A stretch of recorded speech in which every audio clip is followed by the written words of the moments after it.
Hey, Tony Chips here from Chiappetta Shoes. This is Workshop Live on a beautifully Friday, July 1st. Happy July. It's the 4th weekend and we're looking forward to some good weather. But today we're fixing feet. So I've got a nice individual, middle-aged elderly guy, still very active. He's a farmer, he keeps busy. Real bad Charcot situation. Essentially what happens oftentimes to diabetics, not necessarily, it's usually circulatory related, but it's like a grenade goes off in the foot. So you see the outside of the foot here, this is the lateral aspect, medial arch, lateral aspect. The fifth metatarsal, the cuboid area, it becomes destabilized internally, and I know a lot of doctors consider it like a phenomena where the blood, there's a depravity of the capillaries, and essentially what happens over a short period of time is that those little capillaries get innervated with blood, and it essentially goes and blows up the bones. Not a good thing, not a good thing. We see it pretty regularly here at the shop. Again, it happens oftentimes to diabetics, but we have good solutions for that. So with this customer, we made him a pair of shoes where we, on this side, on the left side, this is where the Charcot situation happened, there's a 3/8 inch lift, but we also create a lateral buttress that helps the foot from over supinating. This foot, just the way it has developed, partially from the knee and the hip, is that there's a lot of supinatory or external rotation to the outside. So we want to stabilize that. Boots are usually the best way to go about things because you get more ankle stabilization. But what we have on the Orthotic is a cutout area. That's what we're going to do today to a new set. We have a cutout area to allow that zone to have a depression area.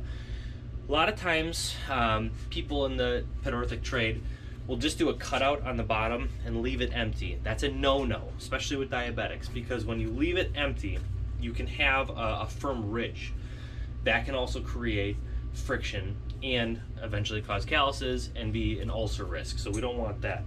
When there is already a deformity with tissue damage, usually the area we want to help offload as much as possible, but you have to reduce the friction as well. So we usually fill it in with a material called SR Poron. That's what we're going to do today to a new set that we're working with here. These are custom orthotics, 4 layers of material. We're working with an EVA, a polyurethane material called Poron, firm crepe rubber, and then a cork underneath there. We've got over 160 different kinds of materials in the shop here, so we can do a lot of different combinations. This is a good setup. A lot of places, foot doctors, if you're watching, we don't like P-cell. It's too cheap, it's too soft, it'll break down in 3 months.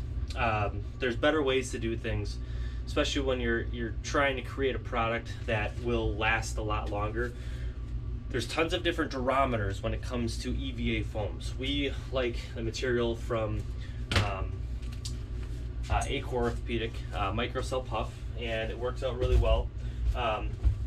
It's 35 durometer, 30 to 35 durometer. You know, we gotta test each sheet, but does the job.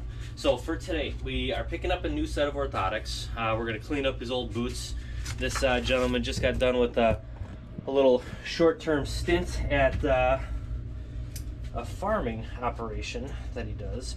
So what we got here is a cutout. Now what we're going to do is we're going to create the cutout, and you really want to graduate the edges, all right? So what we're going to do is we're going to take it down to that Poron, the light blue material here.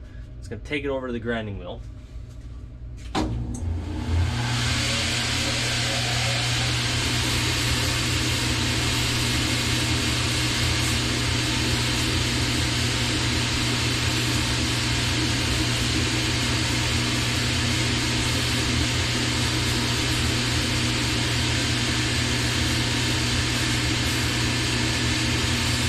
We're doing it.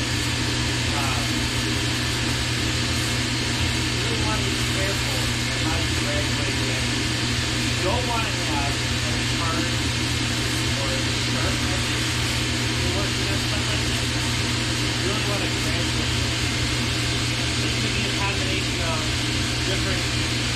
can feel is working. And I like to finish it off with the Chiappetta right here. It's a really nice, soft finish.